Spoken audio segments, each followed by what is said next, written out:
नमस्कार, बहुत स्वागत है आपका। आप देख रहे हैं आपकी आवाज और आपके साथ मैं हूं आसिफ शेख।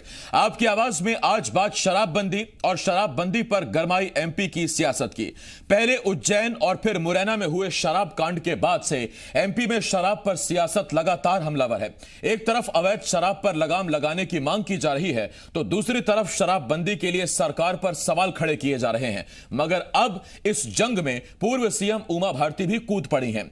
उमा भारती ने शिवराज सरकार को शराबबंदी करने के लिए कहा है। इसके साथ ही उन्होंने 8 मार्च यानी कि अंतर्राष्ट्रीय महिला दिवस के दिन से शराब के खिलाफ अभियान चलाने का भी ऐलान कर दिया है, जिसके बाद से विपक्ष सरकार और बीजेपी पर हमलावर है। कई सवाल हैं जिनके जवाब जानने की कोशिश करेंगे। एक खास पैनल भी हमारे साथ जुड़ेगा, लेकिन आइए सबसे पहले एक रिपोर्ट देखते हैं। मैं इस मुहिम को अब आगे चलाऊं। सरकारों को दबाव और भय से मुक्त होकर के नशाबंदी की व्यवस्था के फेज अगर बना लेंगे तो उसमें सफलता हो सकती है।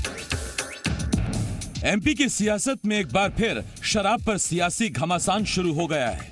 पहले उज्जैन और फिर मुरैना में हुए शराब कांड के बाद से सरकार लगातार विपक्ष के निशाने पर है, मगर अब अपने ही सरकार की नीतियों पर सवाल खड़ा कर रहे हैं।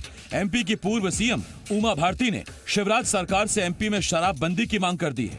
उमा ने अपने ट्वीट में लिखा कि वो 8 मार्च यानी अंतर्राष्ट्रीय महिला दिवस के दिन से शराब एवं नशा मुक्ति कार्यक्रम शुरू करने जा रही हैं। उमा भारती का मानना है महिलाओं से बढ़ते अपराध की वजह नशा ही है, इसीलिए सरकार को नीतीश सरकार की तरह शराबबंदी कर देनी चाहिए। उमा भारती के ट्वीट के बाद एमपी की सियासत गर्मा गई। कांग्रेस ने एक तरफ जहां पार्टी में मतभेद को लेकर सरकार और बीजेपी पर निशाना साधा, तो दूसरी तरफ बीजेपी ने सफाई दी है कि उमा भारती नशे के खिलाफ जन जागरूकता अभियान चला रही हैं, जो कि अच्छी पहल है। उमा भारती जी को सबसे पहले भारतीय जनता कार्यालय में जाके धरना देना चाहिए। दूसरा धरना उन्हें मुख्यमंत्री निवास में देना चाहिए। घोषणाएं करने से कुछ नहीं होता है। अगर आप सही में वास्तविक रूप से उमा भारती जी चाहती हैं कि प्रदेश में शराबबंदी हो, तो उन्हें उसके लिए अपने पार्टी में बात रखनी चाहिए और निश्चित रूप से संघर्ष करना चाहिए। नशा मुक्ति के लिए जन जागरण कर रही होंगी ना, तो निश्चित रूप से हम सब भी नशे के खिलाफ जो कार्यक्रम रहते हैं, सामाजिक सरोकार के काम उसमें करते हैं, आगे बढ़ करके करते हैं, लोगों को अवेयर करते हैं, लोगों को जागृत करते हैं। खास बात यह है कि उमा भारती ने शराब और नशे के खिलाफ ऐसे वक्त में अभियान छेड़ने का ऐलान किया है जब एमपी के मुरैना में हाल ही में नकली और जहरीली शराब पीने की वजह से कई लोगों की मौत हो गई। और तो और नकली और अवैध शराब पर लगाम लगाने के लिए प्रदेश के गृह मंत्री नरोत्तम मिश्रा शराब की दुकानों की संख्या बढ़ाने की मांग कर चुके हैं। हालांकि इसके बाद सीएम शिवराज सिंह चौहान ने खुद सामने आकर शराब की दुकानों को बढ़ाने की अटकलों का विरोध किया था। अब सवाल ये है, क्या शराब को लेकर उमा सरकार के खिलाफ हमला बोलने जा रही है? क्या नीतीश सरकार का हवाला देकर वो शिवराज सरकार पर दबाव बना रही है? सवाल ये है, क्या सरकार शराबबंदी की तरफ बढ़ रही है? और सवाल ये भी कि कर्ज तले दबी सरकार शराबबंदी करने का फैसला कर पाएगी? प्रमोद शर्मा, जी मीडिया, भोपाल।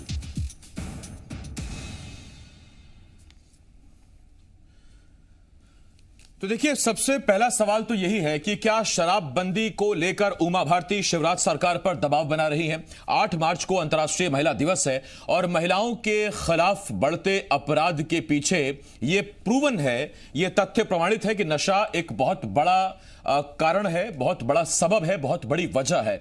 यही वजह है कि उमा भारती शराबबंदी की मांग कर रही हैं और इसके लिए वो हवाला दे रही हैं बिहार की नीतीश सरकार का। उनका कहना यह है कि जिस तरह बिहार में शराबबंदी है, मध्य प्रदेश में भी शराबबंदी होनी चाहिए। लेकिन 2,08,000 करोड़ के कर्ज तले दबी शिवराज सरकार क्या शराबबंदी करने की स्थिति में है, हालत में है? क्या इतना बड़ा फैसला किया जा सकता है? यही वो तमाम सवाल हैं जिनके जवाब जानने की कोशिश करेंगे।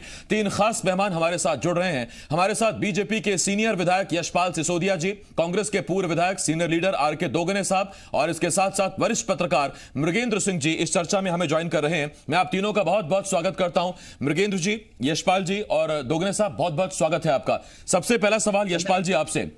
यशपाल जी, किसी तरह का कंफ्यूजन है क्या? गृह मंत्री आते हैं, कहते हैं कि उज्जैन मुरैना में जो शराबकांड हुआ, नकली शराब ना बिके, नकली शराब पर लगाम लगे, जहरीली शराब पर लगाम लगे, इसके लिए शराब की दुकानों की संख्या बढ़ाई जानी चाहिए। इसमें कोई डिग्री नहीं होती, उनका यह बयान था कि जो नकली और जहरीली शराब होती हैं उसमें कोई मानक नहीं होते, डिग्री नहीं होती। फौरन सीएम आते हैं और कहते हैं कि नहीं, शराब दुकानें बिल्कुल नहीं बढ़ाई जाएंगी। अब उमा भारती मध्य प्रदेश सरकार को नसीहत दे रही हैं कि बिहार सरकार की तरह आप भी शराबबंदी करिए। कोई कंफ्यूजन नहीं है शराब को लेकर के और शराबबंदी को लेकर के। भारतीय जनता पार्टी ने कभी भी शराब को बढ़ावा देने का काम नहीं किया है। विशेष करके माननीय मुख्यमंत्री श्री शिवराज सिंह जी चौहान के नेतृत्व में अगर आप नर्मदा परिक्रमा देखेंगे शिवराज जी की, तो 60 से अधिक वे दुकानें जो नर्मदा नदी के किनारे हुआ करती थी उसको बंद करने का साहसिक फैसला लिया था आसिफ भाई। और उसके बाद भी अगर आप देखेंगे तो पिछले 5-7 सालों में ऐसी कोई नई दुकान नहीं स्थापित हुई है जिसके कारण से ये कह सकते हैं या कहा जा सके कि भारतीय जनता पार्टी के नेतृत्व वाली सरकार और शिवराज जी तो शराब को बढ़ावा देने का काम कर रहे हैं। देखिए, अगर जहरीली शराब आती है और जहरीली शराब से असंख्य लोग मर जाते हैं, मुरैना की घटना को आप रिपोर्ट में बता रहे थे, उज्जैन की घटना को आप बता रहे थे, तो निश्चित से एक तरफ शासकीय एजेंसियों के माध्यम से, ठेके के माध्यम से जो शराब बिकती है और जो जहरीली शराब बिकती है, जहरीली शराब के पीने से, सेवन करने से भी लोग काल कलवित होते हैं। तो सरकार का रिएक्शन एक्शन तो यही होगा कि किसी भी स्थिति में नकली शराब, जहरीली शराब, अवैध शराब नहीं आना चाहिए। देखिए आसिफ भाई, शराबबंदी को बुनियादी फर्क जो है वो ये कि यशपाल जी, सरकार शायद ये कह रही है कि नकली जहर पीने से बढ़िया असली जहर पीजिए। उमा भारती ये कह रही है कि जहर की आवश्यकता ही क्या है? देखिए आसिफ भाई, शराब का जो विक्रय शासन के माध्यम से होता है, उसको इस बात को लेकर के अगर टिप्पणी की जाए कि तो शराब जहरीली है, नहीं, जहरीली नहीं है। उसका जो नीति बनती है, सरकार का काम है आसिफ भाई नीति बनाने का। और अगर किसी स्थिति में अगर ये बात आती है कि शराब की दुकान, शराब पर पाबंदी होना चाहिए, शराबबंदी होना चाहिए, ये एक विचार है, ये सरकार के खिलाफ आंदोलन नहीं है। और उमा भारती जी ने ये नहीं कहा कि मैं सरकार के खिलाफ हूं, वे लोगों को जागृत करने का काम कर रहे हैं। और महिला दिवस अगर ये काम शुरू करे तो आसिफ भाई मुझे अच्छी तरह से याद है, शिवराज सिंह जी चौहान ने अनेक आम सभाओं में महिलाओं से शराब की कमी को लेकर के सहमतियां दर्ज करवाई है। मैं इस बात का गवाह हूं कि वे महिलाओं से इस बात की हामी भराते थे, हामी भराते हैं, आज भी भराते हैं कि क्या शराबबंदी होना चाहिए कि नहीं होना चाहिए, या शराब का सेवन किस नजरिए से महिलाएं देखती है। कई महिलाओं ने आवेदन देकर के, आंदोलन करके ऐसी शराब की दुकानों को भी हटवाने का काम किया था। और सुप्रीम कोर्ट के डायरेक्शन के अंतर्गत आसिफ भाई, अगर 4 लेन सड़क मार्ग से, 2 लेन सड़क मार्ग से, अन्य धार्मिक क्षेत्रों, स्कूल के पास से अगर शराब की दुकानें कम होना तो सरकार ने कभी बढ़ावा देने का काम। ठीक सर, मैं इस पर आता हूं यशपाल जी आपके पास। मृगेंद्र जी, पहले मैं आपके पास आ रहा हूं, उसके बाद दोगने साहब आपके पास आता हूं।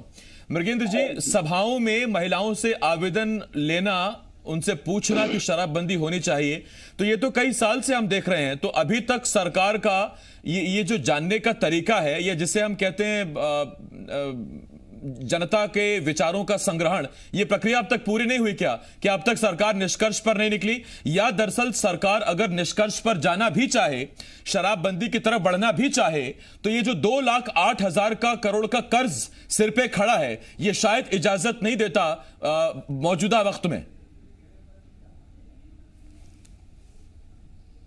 देखिए, जो सरकार की हालत है उसे देखकर मुझे लगता नहीं कि शराबबंदी सरकार कर पाएगी। ये बात जरूर है कि मुख्यमंत्री जी ने कहा है शराब की कोई दुकान नहीं बढ़ाई जाएगी, ना कोई नई दुकान खोली जाएगी।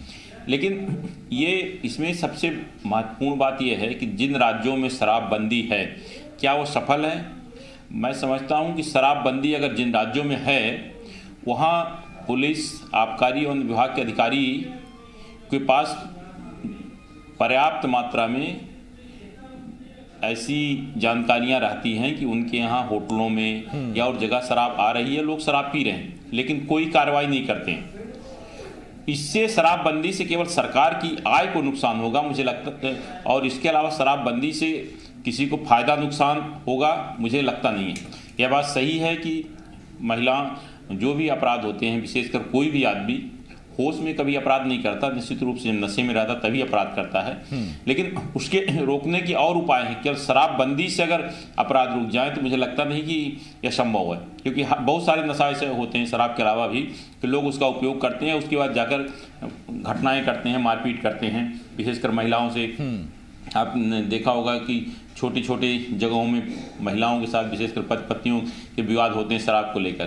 तो इसका कोई उपाय ये नहीं है कि शराबबंदी की सरकार को इसके लिए जन जागरण अभियान चलाना चाहिए, लोगों को इसके लिए प्रेरित करना चाहिए कि शराब ना पिएं। शराब पिएं तो एक निश्चित मात्रा, जो डॉक्टर भी सलाह देते हैं कि दवा के रूप में उपयोग करना चाहिए, वैसा करें। कहीं शराब पी के कहीं नाली में पड़े रहें, कहीं नहीं, ये ठीक है आपने, इसकी भी अलग अलग डिग्रियां हैं। लोग कहते हैं कि पहला पैक पीने के बाद आदमी शेर हो जाता है, फिर दूसरा तीसरा पीने के बाद आदमी नाली में पड़ा होता है, चौथी स्थिति चौथा पैक में बड़ा दयनीय हो जाता है। खैर उसकी अलग अलग डिग्रियां हैं, उस पर हम नहीं जाएंगे, वो हमारी बहस का विषय भी नहीं। मृगेंद्र जी मैं लौट रहा हूं इस पर आपके पास। ये अपनी अपनी कैपेसिटी भी होती है, कुछ लोग दोस्तों को टैंकर भी बुलाते हैं, कई नाम प्रचलित हैं। मैं इस पर आ रहा हूं आपके पास, दोगने साहब आपके पास आ रहा हूं। दोगने साहब छोटा सा सवाल है मेरा आपसे। दोगने साहब, अगर शराबबंदी करके महिला अपराध या किसी भी तरह के अपराध पर लगाम लगाई जा सकती है, तो क्या बिहार, गुजरात जैसे राज्य अपराध मुक्त हो गए? देखिए आसिफ जी, अपन अपराध की बात करें तो गुजरात में भी खुलेआम बिक रही है, बिहार में भी खुलेआम शराब बिक रही है, पर उमा भारती का दर्द दूसरा है। आप उस पर जा ही नहीं रहे। यशपाल जी समझ नहीं रहे, उनका दर्द ये है, उन्होंने सरकार 15 साल पहले बनवाई थी और वो सरकार चली गई। अब इसके बाद ये सरकार शिवराज सिंह जी चला रहे हैं, वो वापस आना चाहती है राजनीति में, तो कोई मुद्दा तो चाहिए। वो मुद्दा शराबबंदी का इसलिए महिला दिवस को रोज लेकर आ रही है, तो मुद्दा है मेन तो। और शराबबंदी की जब सरकार बात कर रही है, शराब आप देख रहे हैं खुलेआम हर जिले में रोज रेड पड़ रही है, रोज पकड़ा रही है। और कोठिया टंकियां, हमारे यहाँ कोठी बोलते हैं, टंकियां जो 100 लीटर की 200 लीटर की टंकियां पकड़ा रही है हर जिले में। तो ये सरकार क्या कर रही है? और सरकार शराबबंदी की बात कर रही है, पहले इनके मंत्रियों में तालमेल नहीं है। कोई बोलता है कि शराब की दुकानें बढ़ाई जाए और मुख्यमंत्री जी कहते हैं नहीं बढ़ाई जाएगी। अभी घर पहुंच सेवा शुरू हो गई है, आपने देखा होगा, घर पहुंच सेवा शुरू हो गई, आप फोन करिए शराब आपके घर आ जाएगी। आज ये स्थिति चल रही मध्य प्रदेश में, तो शराब पे कंट्रोल कौन करेगा? अभी तो यही समझ में नहीं आ रहा है कि कौन काम करेगा इसके अंतर्गत, मंत्री करेगा या मुख्यमंत्री जी करेंगे। ये दोगने साहब, सरकारों के लिए कितना मुश्किल या कितना आसान है शराबबंदी करना?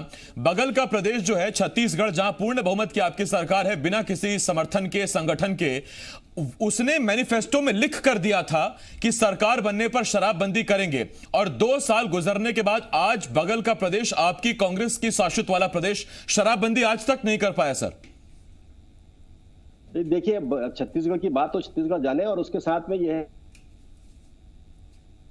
3 साल बाकी है। शराबबंदी की बात की तो 5 साल का एजेंडा रहता है, 5 साल के एजेंडे को ऊपर काम किया जाता है, तो वो तरह से काम कर रहे हैं, वो परिस्थिति उनके पास है। पर अपन मध्य प्रदेश की बात कर रहे हैं, तो मध्य प्रदेश में निश्चित है उमा भारती का जो एजेंडा है, उमा भारती जी ने जो लेकर आई है, वो एजेंडा सरकार के विरोध का है। आप देख रहे हैं कि मंत्री लोग कोई आदेश निकाल देते हैं, सीएम साहब कुछ आदेश निकाल रहे हैं, अधिकारी उसका फॉलो कुछ कर रहे हैं। तो इस तरह से प्रदेश में चल रहा है। शराबबंदी करना है नहीं करना है, ये मंत्री और कैबिनेट को सोचना चाहिए। और उनके वरिष्ठ नेता अगर इतना बोल रहे हैं कि यशपाल जी आ रहा हूं। यशपाल जी बात कर रहे हैं, यशपाल जी के जिले में भी खूब शराब चल रही है और खूब पकड़ा भी रही है। या उज्जैन में आपने देखा मृत्यु हो रही है, हर इतनी शराबें बन रही है, पहले तो बनती नहीं थी, इतना पकड़ाती नहीं थी, अब क्यों पकड़ा रही है? तो पकड़ाना चाहिए। जैसे कांग्रेस ने शुद्ध का युद्ध चलाया था, उसके अंतर्गत ये सब चीजें बंद हो गई थी, भाजपा की सरकार आई, फिर वही ठीक। दोगने साहब आता हूं मैं इस पर आपके पास, दोगने साहब आता हूं आपके पास। यशपाल जी आपके पास आ रहा हूं। यशपाल जी, उमा भारती के तेवरों और उनके आरोपों, उनकी सलाह पर तो मैं सवाल जरूर मृगेंद्र जी से पूछूंगा, लेकिन आपसे मैं सवाल यह पूछ रहा हूं, जिस तरफ दोगने साहब ने इशारा किया, सरकार के अंदर खुद एक राय नहीं है क्या? बिना कैबिनेट में चर्चा हुए या एक नीति बने, गृह मंत्री जैसे एक बड़े नंबर 2 कहते हैं अमूमन गृह मंत्री को सरकार में, वो आकर कुछ बयान देते हैं, उसके फौरन बाद आकर मुख्यमंत्री कहते हैं कि नहीं, मध्य प्रदेश में शराब बंदी अगर नहीं हो रही तो शराब की दुकानें बढ़ाएंगे भी नहीं। और एक तरफ होम डिलीवरी शराब की, आप कहते हैं जन जागरूकता अभियान, और दूसरी तरफ होम डिलीवरी का अभियान। देखिए आसिफ भाई, तो होम डिलीवरी का जो दोगने जी बता रही है, राजनीतिक आरोप लगा रहे हैं, और आपने बहुत अच्छी बात कही। मैं आपकी बात का समर्थन करते हुए दोगने जी से पूछूंगा, जो आपने पूछ लिया वैसे तो, कि छत्तीसगढ़ की सरकार ने तो मैनिफेस्टो में लिखा था, और अभी तो कुल्लड़ में शराब बिक रही है। ये ठीक उसी प्रकार से है आसिफ भाई, जिस प्रकार से कर्ज माफी 10 दिन में हो जाएगी, आज तक नहीं हुई, डिफॉल्टर लोग परेशान हो रहे हैं। देखिए आसिफ भाई, नरोत्तम मिश्रा जी का जो बयान था, वो बयान उन्होंने अपनी उस स्थिति में दिया होगा कि भाई जो कुछ घटनाक्रम अभी हुआ था, लेकिन माननीय मुख्यमंत्री जी हमेशा इस बात के सहमति प्रदान करते चले आ रहे हैं कि नई दुकान मध्य प्रदेश में नहीं खुलेगी। नरोत्तम जी ने जो बयान दिया है वो इस अनुपात में दिया होगा कि जहरीली शराब के जिस प्रकार से सेवन के जो प्रकरण आए हैं और जहरीली शराब जिस प्रकार से आई है और उसका जिस प्रकार से उपयोग हो रहा है, उससे कहीं ना कहीं आवश्यकता यदि पड़ती है तो शराब की दुकान बढ़ी जा सकती है। नरोत्तम जी का गृह मंत्री के रूप में अपना वक्तव्य हो सकते हैं, लेकिन निर्णायक तो माननीय मुख्यमंत्री जी होते हैं। कैबिनेट में जिस दिन प्रकरण आएगा, वित्त मंत्री जी जिस दिन कहेंगे, मुख्यमंत्री जी की जो सलाह और निर्देश होंगे, उसके आधार पर फर्दर जो शराब को लेकर के अगर शराबबंदी करनी है, भारतीय जनता पार्टी का राष्ट्रीय क्षितिज पर और अन्य राज्यों में अभी ऐसी कोई पॉलिसी नहीं आई है कि पूर्णतया शराबबंदी कर दी जाए। आपने बहुत अच्छी बात कही, बिहार में क्या अपराध खत्म हो गए, गुजरात में शराबबंदी तो नहीं। इस पर यशपाल जी आपकी सराहना मेरे लिए बहुत धन्यवाद आपका उसके लिए, लेकिन मैं एक सवाल आपसे और पूछ रहा हूं सर, क्या ये बात ठीक नहीं कि हाल ही में निर्देश भी निकला, कलेक्टर्स को आदेश दिया गया, पता करिए कहां कहां शराब की दुकानें नहीं है, कहां कहां दुकानें खोली जा सकती हैं, बवाल हुआ तो उसके बाद आदेश वापस हुआ? देखिए आसिफ भाई, सवाल इस बात का है कि अगर शासन प्रशासन अगर कुछ बात बताती पत्राचार के माध्यम से तो वो एक निर्देश हो सकते हैं, अमल तो नहीं हुआ ना। हमारा कहना माननीय मुख्यमंत्री जी ने शराबबंदी का जो निर्णय कर रखा, शराब के नई दुकानों को जो रोकने का जो काम उन्होंने किया है, वास्तव में उसके कारण से कहीं ना कहीं पूरे प्रदेश में शराब को लेकर के लोगों में जागरूकता पैदा हुई है। आसिफ भाई, शराब की दुकान नहीं खुलने का साहसिक निर्णय है। आप देखिए पिछले 5 वर्ष में एक भी नई दुकान नहीं खुली है, तो उसके कारण से अगर महिला जागृत होती है, उमा भारती जी अगर वही कर रही है, तो मैं कहता हूं कि स्वागत योग्य कदम है। मैं लौट रहा हूं इस पर यशपाल जी। दोगने साहब आपके पास आ रहा हूं, उसके बाद मृगेंद्र जी आपके पास आता हूं।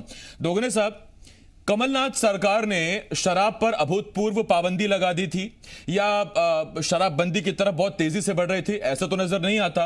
मुझे याद आता आप ही की सरकार में शराब की उप दुकानें खोलने पर जमकर चर्चा हुई थी, उप दुकानें खोलने पर विचार चल रहा था। आप मुझे बताएंगे सर, जो ये दुकानें पहले ही खुली हुई हैं, यही लोगों के लिए सिरदर्द है, आप उसके साथ नई दुकानें उप दुकानें खोलने की तरफ बढ़ रहे थे? नहीं, देखिए उस टाइम में शुद्ध युद्ध के जो चलाया था, नकली नहीं हो, जिस तरह से मुरैना में घटना हुई इस तरह की घटना नहीं हो, और जो दुकानें चल ये ठीक है दोगने साहब, आप करें तो तार्किक और बीजेपी करे तो फिर आप हमला करते हैं। नहीं, ऐसा नहीं है, तार्किक नहीं। आप ही तो खुलेआम, इन्होंने कितनी मतलब दुकानें खोलने की बात की, खुलेआम बात कर रहे हैं, आदेश निकाले हैं, अधिकारियों ने यहाँ सर्वे करके दिए हैं जिलों से। वो तो जब बात ज्यादा पार्टी में आपस में बातें ज्यादा निकल गई कि ये तो दुकान खोलने से नुकसान होगा, तो फिर वापस इन्होंने लिया सीएम ने। और इसके साथ आपने बिल्कुल सही बताया, गृह मंत्री कुछ बोल रहे हैं, मुख्यमंत्री जी कुछ बोल रहे हैं और आबकारी मंत्री कुछ बोल रहे हैं। तो अब जब सामंजस्य ही नहीं है, क्या करना है, क्या प्लानिंग करना है और किस तरह से इसको चलाना है, वो तो सोच नहीं रहे। ये बार बार आदेश क्यों वापस लेते हैं? एक मिनिस्ट्री की बात नहीं है, आप आबकारी की अपन बात कर रहे हैं। इसके बाद आपने देखा होगा कृषि मंत्री में मंत्रालय में भी ऐसी हो रहा है, वो दुकानें खुल गई, अपने मंडियों में वो खोल दिया, माल खोल दिए। और कृषि क्लिनिक क्या होता है यही समझ में नहीं आता। क्लिनिक की परिभाषा तो बताओ भाई, कृषि क्लिनिक क्या है और उसकी क्या होगा उसमें, ये बताने की तैयार नहीं है। मंत्रियों के कोई ठिकाने नहीं है। हाँ नहीं, उसमें वो दावा करें कृषि क्लिनिक में अगर किसी की खेत की मिट्टी खराब है, उसमें कुछ अगर कम चीजें हैं तो उसे ठीक कराया जाएगा। हम तो बात करें दोगने साहब, शराब पीकर जो मिट्टी में मिल जाते हैं उन्हें कैसे रोका जाए। मैं लौट रहा हूं उस पर आपके पास, किसानों की कभी और बात कर लेंगे सर, रोज करते ही हैं। मृगेंद्र सर आपके पास आ रहा हूं। मृगेंद्र सर आपसे एक सवाल, हाल ही में उमा भारती ने ट्वीट किया था, सुब्रमण्यम स्वामी को ट्वीट करते हुए उन्होंने लिखा था कि कलयुग की विडंबना देखिए कि कौवा मोती खा रहा है, हंस दाना चुग रहा है, जबकि हंस को मोती चुगना चाहिए। तो हंस तब जबकि पहले ही उमा भारती ऐलान कर चुकी हैं कि राजनीति में वापस लौटेंगी, अगली बार का चुनाव लड़ेंगी, तो हंस अब मोती की तरफ बढ़ रहा है क्या? देखिए उमा जी ने तो साफ बोल ही दिया है कि वो राजनीति फिर सक्रिय होंगी और 2024 का लोकसभा चुनाव लड़ेंगी। इसका साफ संकेत है कि वो अब शांत नहीं रहेंगी। वो अपनी सक्रियता बढ़ाने के लिए जो जन जागरण अभियान चला रही हैं पूरे प्रदेश में, मुझे लगता है अपनी सक्रियता बढ़ाने के लिए, अपनी एक उपस्थिति दर्ज कराने के लिए पूरे प्रदेश में उमा जी ने यह निर्णय लिया है। अब पूरे प्रदेश में घूमेंगी और मुख्यमंत्री तो उनको लगेगा कि लोगों की नहीं उमा जी सक्रिय, अभी तो लोग ये मान बैठे थे पता जी उमा जी सक्रिय हैं कि नहीं है, मध्य प्रदेश में रहेंगी या उत्तर प्रदेश में रहेंगी। लेकिन जिस तरह से उनने मध्य प्रदेश में सक्रियता बढ़ाई है और जन जागरण अभियान, उससे नहीं, मैं मृगेंद्र सर आपसे जानना चाह रहा हूं कि यह ऑफिशियल शंखनाद है क्या सियासत में री एंट्री का? नहीं, देखिए ऑफिशियल शंखनाद नहीं, इसको नहीं कह सकते, लेकिन उमा जी ने जिस तरह से ट्वीट करके किया है, क्योंकि इसमें ऑफिशियल तब होता है जब पार्टी कहती कि हाँ उमा जी मध्य प्रदेश में जाकर, ये उनका खुद का व्यक्तिगत विचार है और वो खुद अपने उमा भारती जी की हैसियत से खुद वो कर रही हैं। ये जो अपना नशे के खिलाफ जो अभियान चलाएंगी खुद, अभी उन्हें ऑफिशियल तब होता जब भारतीय जनता पार्टी मध्य प्रदेश नहीं सर, उसमें मैंने उन्हीं के मैंने बिहाफ से पूछा था कि क्या उनकी घोषणा इसे माना जाए। खैर, हम इतनी अपील जरूर करना चाहेंगे लोगों से कि पहले तो आप बिल्कुल शराब पीजिए मत, सेहत के लिए कहीं से भी ठीक नहीं है, ना इधर से ना उधर से। और जो लोग पीते हैं उनसे ये अपील है कि जैसा मृगेंद्र सर ने भी कहा कि सर ने कहा कि दारू को दवा की तरह पिए, दारू को इस तरह मत पिए कि फिर दवा पर जिंदा रहना पड़े। खैर, अपना ख्याल रखिए, खुश रहिए। बाकी और भी चीजें हैं मनोरंजन के लिए। धन्यवाद बहुत मृगेंद्र सर, यशपाल जी, दोगने साहब, बहुत बहुत शुक्रिया आपका हमारे साथ जुड़ने के लिए।